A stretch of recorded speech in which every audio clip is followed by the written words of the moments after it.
our foundation, or just we need to build some foundation of a sustainable, good football team by improving our offensive and defensive lines. It has to happen. It's like the simplest, most basic thing that has to happen. Daniel Jeremiah on the Bears draft and some of the things they've done this week and how it could change their approach come late April in Green Bay. I always think when you bring in players in free agency or in trades, your odds of hitting on players is much greater when you have experience. Either they have experience in the scheme or you have experience within the organization that know the player really, really well. So when you go out and get Jonah Jackson, who has experience with your head coach, that's beneficial. He's been in this offense. We know what he looks like in this offense. Joe Thuney, Ryan Poles was there when they selected him.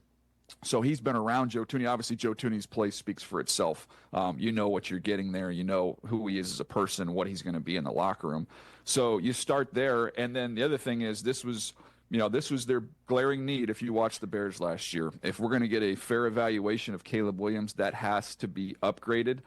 So not only have you already done that before free agency even starts, you've now freed yourself up a little bit in both free agency and the draft because, you don't want to be in a situation where you have just this glaring need where you've got to grossly overpay in terms of what you're going to give a free agent, or you're reaching for somebody with that 10th overall pick.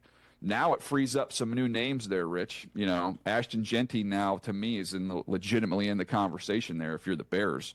You think about that. Just think about those three young guys with Odunze. Obviously still have DJ Moore, but let's just go with the rookies last year. Odunze, Caleb Williams, and now all of a sudden the next year you throw Ashton Jeanty in there. That can be a fun trio to grow with. So Jeanty would be the Gibbs of this offense, if to use the Lions template in Chicago. Is that what he would be? Yeah, I think he's almost he's not a 1-for-1 comp there with Gibbs. I think Gibbs has a little bit more top-end speed. I think Jeanty has more power.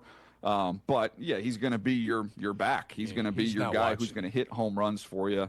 And he can be that guy for them going forward. Also, I know you've got Cole Kmet, but if you wanted to stylistically have some fun, what if you threw Tyler Warren in there and you're out there with two tights and you've got Tyler Warren, Cole Kmet, with DJ Moore and Rome Odunze? You can have some fun creatively with that package as well. And now, without having that glaring need, maybe you're in a situation where you trade back and you could completely rebuild the interior of your offensive line. What if you just trade back a few spots and you take Gray Zabel from North Dakota State and you throw him at center, and now you have completely rebuilt the interior of that offensive line in front of Caleb Williams. At least he's not a total lunatic. At least he's not a total lunatic. Yes.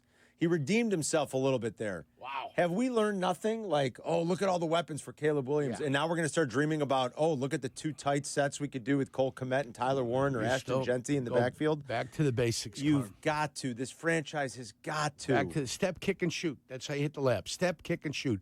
Let's get back to the basics. Offensive line, defensive line. Back to the basics. There's no step, kick, and shoot. There's no amount. There's virtually no amount that could be dedicated to those two positions where you'd say they spent too much. That's how much rebuilding the two most critical sides of the ball, that's how much they need. That's how much rebuilding they need.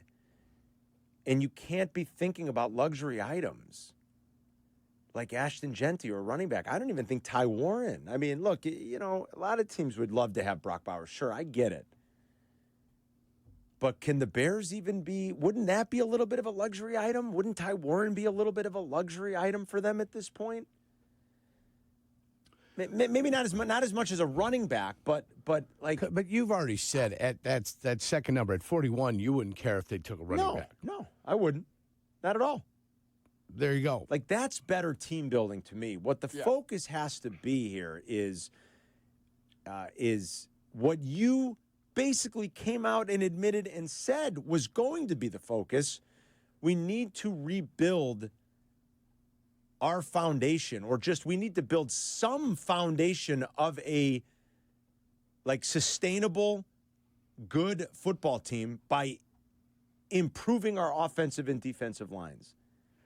It has to happen. It's like the simplest, most basic thing that has to happen. So Daniel Jeremiah saved himself a little at the end there. Yes, he did. That's what they should be thinking. Thank you. Trading back for, like Adam said, for his guy Taylor Booker or for Gray Zabel. The big fella. Or,